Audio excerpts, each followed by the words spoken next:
चेतनपुर गांव, जहां बरसात का मौसम था। कुछ ही दिन पहले वहां एक चाय पकौड़े की दुकान खुली थी। दुकान के बोर्ड पर लिखा था जादुई चाय पकौड़ी। गांव के लोगों के बीच इस दुकान की चर्चा थी।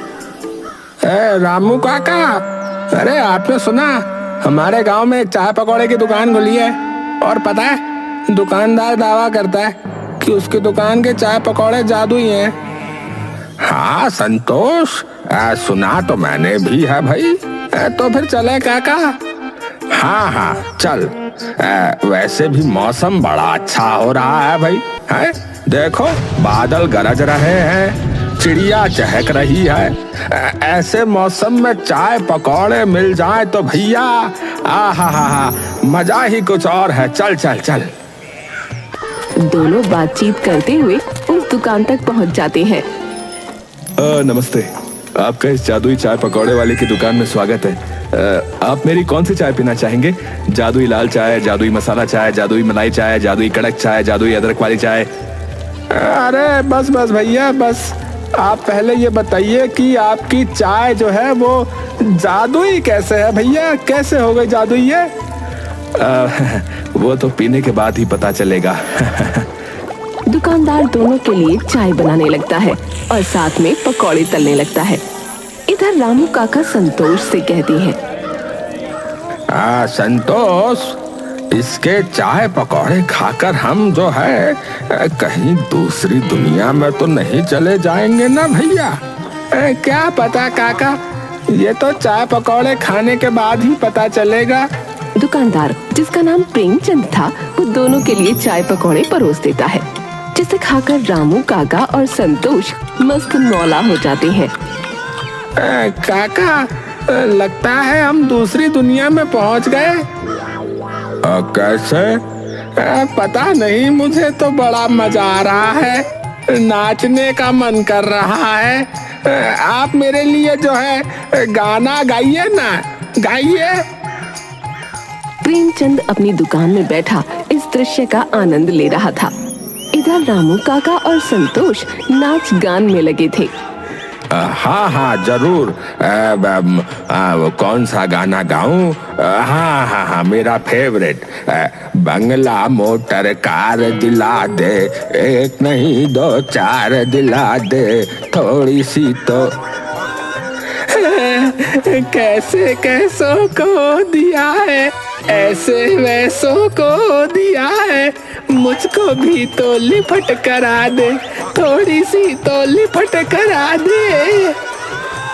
दोनों का नाच गाना देखकर वहाँ पर कई सारे लोग इकट्ठा हो गए। वैसे तो बारिश की वजह से गांव का माहौल ठंडा था, लेकिन प्रेमचंद की दुकान का माहौल बिल्कुल गर्म था। बहुत जल्द प्रेमचंद पूरे गांव में जादुई चाय पकौड़े वाले के नाम से बहुत प्रसिद्ध हो गया। उसके जादुई चाय पकौड़ों की चर्चा दूर दूर तक थी। संतोष और रामू काका तो प्रेमचंद के रोजाना के ग्राहक बन गए थे। प्रेमचंद, जरा मेरे लिए एक प्लेट पकौड़े लगा दे भाई, और एक कड़क चाय बना देना। अच्छा। क्या बात है रामू काका, आज आपके साथ संतोष नहीं आया? सब कुछ ठीक तो है ना? कुछ ठीक नहीं है, तभी तो तेरी दुकान पर आया हूँ। आजकल व्यापार में बहुत नुकसान हो रहा है, इसलिए थोड़ा दुखी हूँ। सोचा तेरी चाय पीकर मन खुश हो जाएगा भाई। फिर तो आपने बहुत अच्छा किया जो यहाँ चले आए। मैं अभी आपको गर्मा गर्म चाय बना कर देता हूँ। प्रेमचंद रामू काका को चाय बनाकर देता है। चाय पीकर रामू काका का दिल खुश हो जाता है।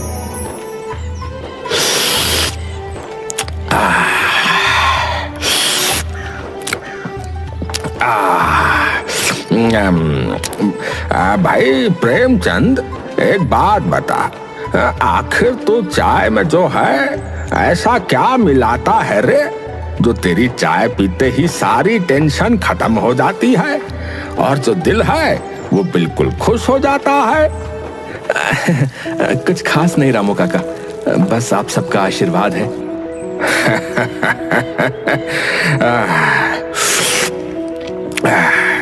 भाई तू चाय के साथ जो है बातें भी अच्छी बना लेता है। ठीक है, अब मैं चलता हूँ। है, ये ले पैसे पकड़। हाँ,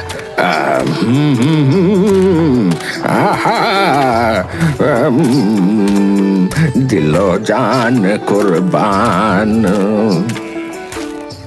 दुखी आए रामू काका चाय पीने के बाद खुशी खुशी गुनगुनाते हुए वहाँ से चल देते हैं। इस गांव में एक और चाय वाला था जिसका नाम पप्पू था।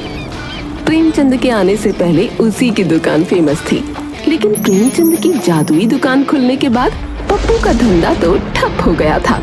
वो रामू काका को गुनगुनाते हुए घर की ओर जाते हुए देखता है। देखो तो जरा कैसे गुनगुनाते हुए जा रहा है ये बुड्ढा। आखिर वो चाय वाला अपनी चाय में डालता क्या है? एक एक करके उसने मेरे सारे ग्राहक छीन लिए, और ये बुड्ढा, इसने तो मेरी दुकान पर आना ही छोड़ दिया। सबसे गिन गिन कर बदला लेगा ये पप्पू। हाँ, ये बात तो सच थी कि पप्पू की दुकान चलनी अब बंद हो गई थी, और कहीं न कहीं ये बात भी सच थी कि इसका कारण प्रेमचंद ही था। पप्पू है, वो सुबह 4 बजे ही पप्पू की दुकान के पीछे जाकर खड़ा हो जाता है। अब देखता हूँ ये चाय वाला पप्पू की नजर से कैसे बचेगा।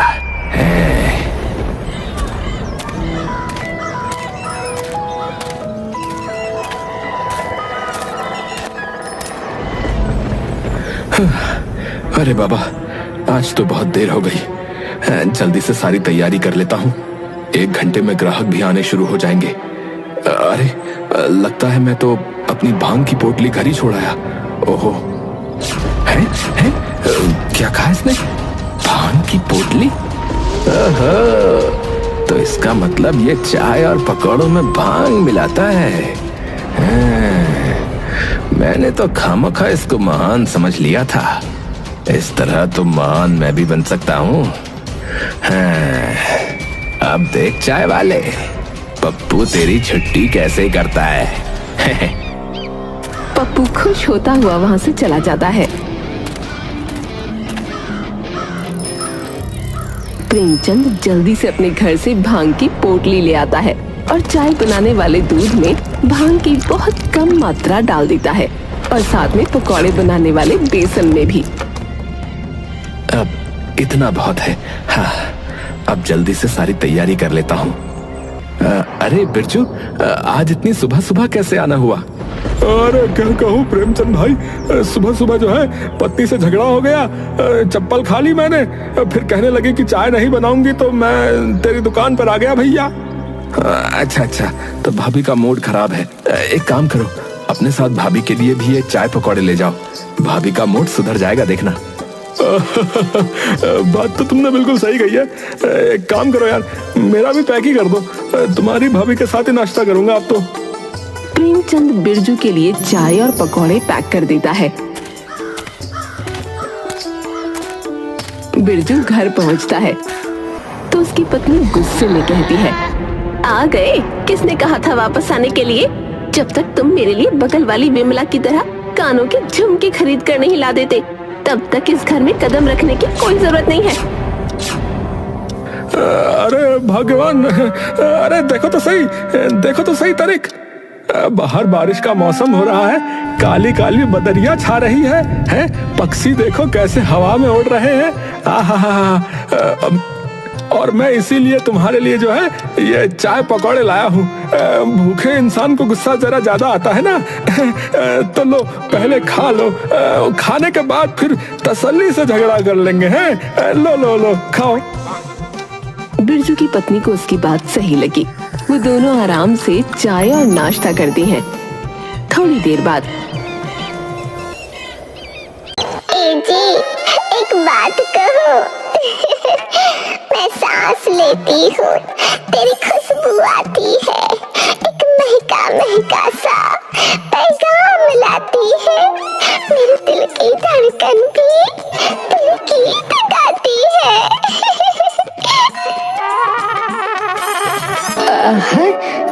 चुमकी, क्या तुम्हें बगल वाली बिमला की तरह झुमके नहीं चाहिए क्या? नहीं, मेरे पास आप हो, वही बहुत है।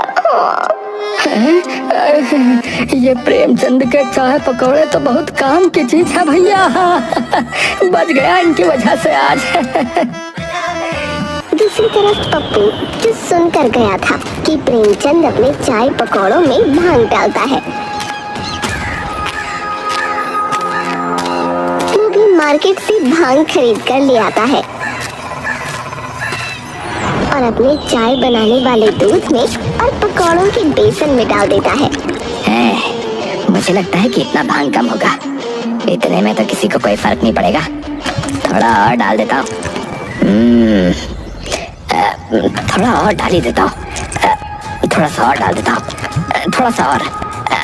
ठीक है, बस इतना बहुत होगा। अब देखता हूँ लोग कैसे मेरी दुकान पर नहीं आते। प्रेमचंद किन किन कर बदला लेगा ये पप्पू दत्त से। पप्पू अपनी दुकान लगाता है और ग्राहकों को आवाज लगा लगा कर बुलाने लगता है। अरे आओ आओ भाई साहब आओ, अरे बहन जी आओ, अरे मेरे मस्त मस्त चाय पकौड़े खाओ। मेरी दुकान के चाय पकौड़े खा लिए तो उस प्रेमचंद के चाय पकौड़े हमेशा के लिए भूल जाओगे। अरे भैया आओ, अरे अरे दादा, अरे अरे भैया, अरे आ तो सही। अरे पप्पू, तू अपनी बराबरी कर भी रहा है तो उस जादुई चाय वाले से भाई। तुझे पता भी है उसके चाय पकौड़े में जो है जादू है भैया, जादू है। बड़ा जादू है, जादू के नाम पे भांग डाल देता है। क्या कहा तूने? भांग? नहीं नहीं, मैंने ऐसा कब कहा। आप एक बार स्वाद तो चखिए, अगर पसंद नहीं आया तो पैसे नहीं दीजिएगा। हाँ अच्छा, पैसे नहीं दूंगा। ठीक है, अगर ऐसा है तो ला एक कप चाय पिला और जरा जो है एक कप प्लेट जो है पकौड़े भी लगा देना। अच्छा अभी लगाता हूँ। अब देखता हूँ वो चाय वाला प्रेमचंद मेरी बराबरी कैसे करता है। ये लीजिए आपकी चाय और ये एक प्लेट पकौड़े। वो आदमी चाय पकौड़े खाने की शुरुआत करता ही है कि तभी वहाँ रामू काका और संतोष आ जाते हैं। क्या बात है मोहन, आज यहाँ चाय पकौड़े खा रहे हो? हम तो प्रेमचंद की दुकान पे जा रहे हैं। अरे ये कह रहा है कि इसके चाय पकौड़े प्रेमचंद के चाय पकौड़े से ज्यादा अच्छे हैं और ये जो है दावा भी कर रहा है कि अगर हमें पसंद नहीं आया तो ये पैसा नहीं लेगा। हाँ फ्री की बात है तो है, खाने बैठ गया। मैं तो कहता हूँ तुम भी आ जाओ भैया, आ जाओ। मोहन की बात सुनकर रामू काका और संतोष भी पप्पू की दुकान पर ही चाय पकौड़े खाने के लिए बैठ जाते हैं। ला भाई, हमारा भी चाय पकौड़ा लगा जरा। पप्पू खुशी खुशी सबको चाय पकौड़े दे देता है।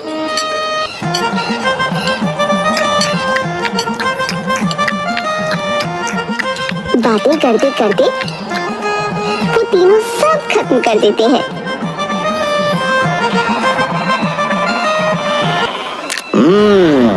स्वादिष्ट तो थे, लेकिन जो है प्रेमचंद वाली बात नहीं थी। हाँ साफ कह देते हैं, लेकिन मतलब बात सही है। काका मेरा सर घूम रहा है। आपका भी सर घूम रहा है क्या? वो सब तो ठीक है, लेकिन तुम इतना हंस क्यों रहे हो भाई? है क्यों हंस रहे हो तुम इतना?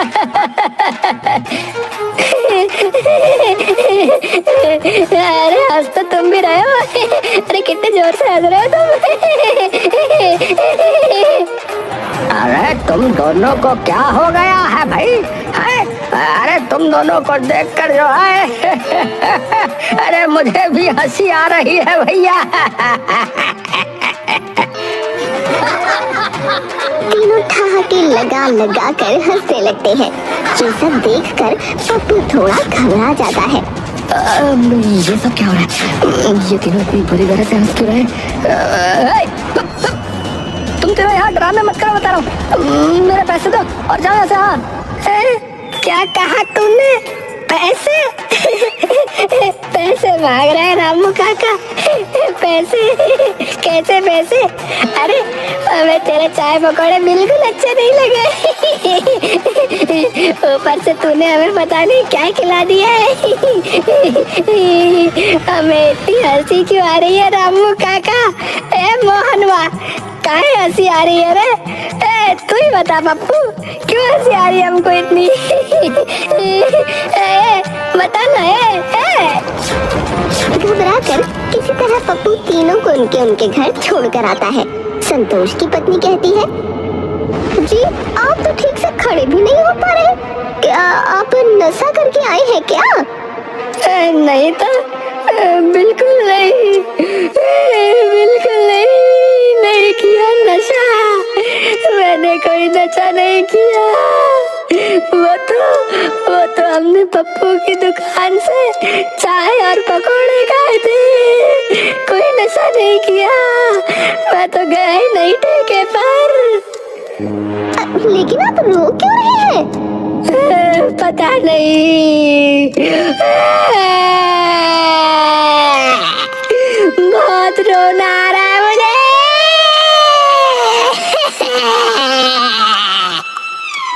अच्छा, बताइए आपके साथ और कौन था? मोहन और रामू काका भी थे।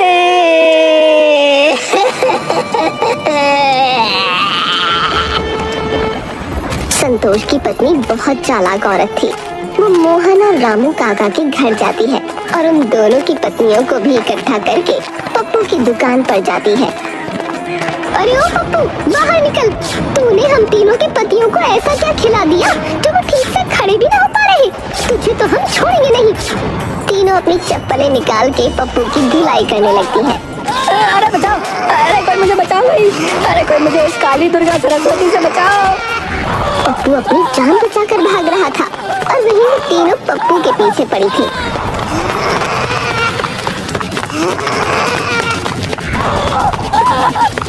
पप्पू भागता हुआ प्रेमचंद की दुकान पर पहुंचा।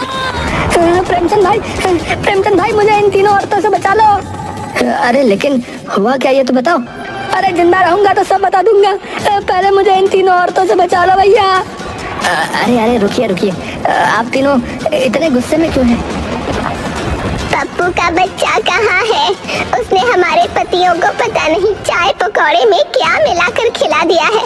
हमारे पति ठीक से खड़े भी ना हो पा रहे, कभी रो रहे हैं, कभी हंस रहे हैं, गुस्सा आ रहा है तो तोड़ फोड़ मचा रहे हैं।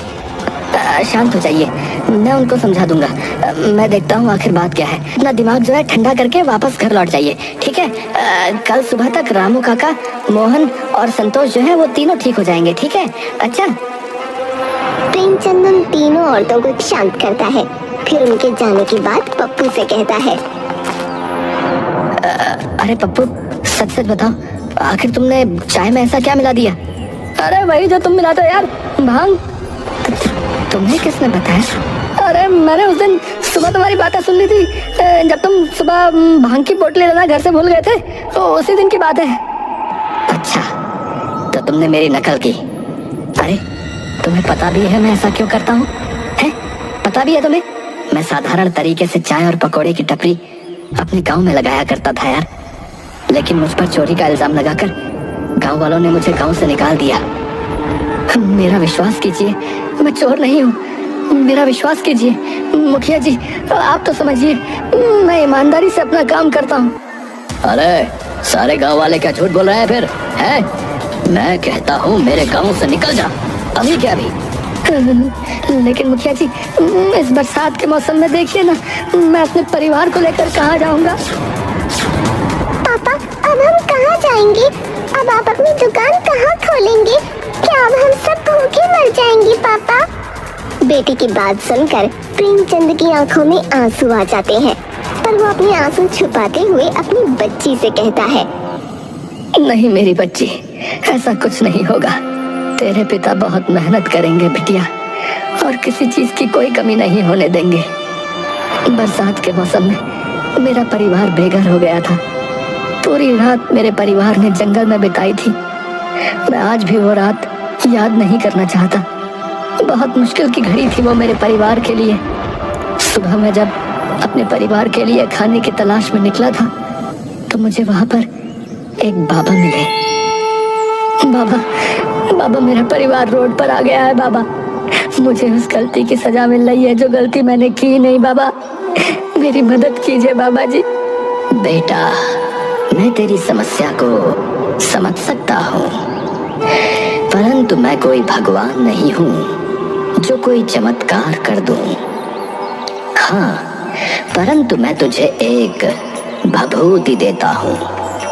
तू एक काम करना, तो उसे भांग की पत्तियों के साथ अपने चाय पकौड़ों में मिलाकर दुकान लगाना। ये भभूति लोगों के दुखी जीवन और कष्टों को दूर करेगी। बाकी अपने परिवार की नैया तुझे स्वयं चलानी होगी बेटा। जी बाबा जी, धन्यवाद बाबा जी, धन्यवाद। मैंने उन बाबा जी से मात्र मदद मांगी थी। मैं नहीं जानता कि वो मेरे बारे में इतना सब कुछ पहले से कैसे जानते थे, परंतु उनकी बातों से मुझ में बहुत आत्मविश्वास आया। मैं अपने परिवार को लेकर फिर इस गांव में आ गया और अपनी सारी जमा पूंजी इस दुकान में लगा दी। बस यही राज है मेरा। तेरी कहानी तो बहुत तेरी कहानी सुनकर बहुत दुख हुआ दोस्त। मुझे साथ ही माफ भी कर देना दोस्त। मैंने बिना तुम्हारे बारे में जाने तुम्हें गलत समझा। उस भभूति को भांग के साथ इस्तेमाल करना था, इसलिए मैं उसे भांग कहता था और तुमने गलत समझ लिया। अरे तो मैं भी क्या करता, तुम अच्छे से जानते हो। तुम्हारी वजह से मेरी दुकान बिल्कुल ठप हो गई है। मेरा भी तो परिवार है ना, मैं भी अपने परिवार में इकलौता कमाने वाला हूँ। अब मैं समझता हूँ दोस्त, क्यों ना ऐसा करें कि हम दोनों साथ मिलकर काम करें। बदले में तुम ये मेरा राज किसी को भी मत बताना। बाकी हमें जो भी मुनाफा होगा हम ईमानदारी से आधा आधा बांट लेंगे। पप्पू प्रेमचंद के सौदे से बहुत खुश होता है और अब वो दोनों पार्टनरशिप में दुकान चलाने लगते हैं। और ये राज कि प्रेमचंद अपने पकौड़े और चाय में क्या मिलाता है, राज ही रह जाता है। पूरे गांव के लोग अभी भी उनकी दुकान पर आते हैं, जादुई चाय पकौड़ों का लुत्फ उठाते हैं।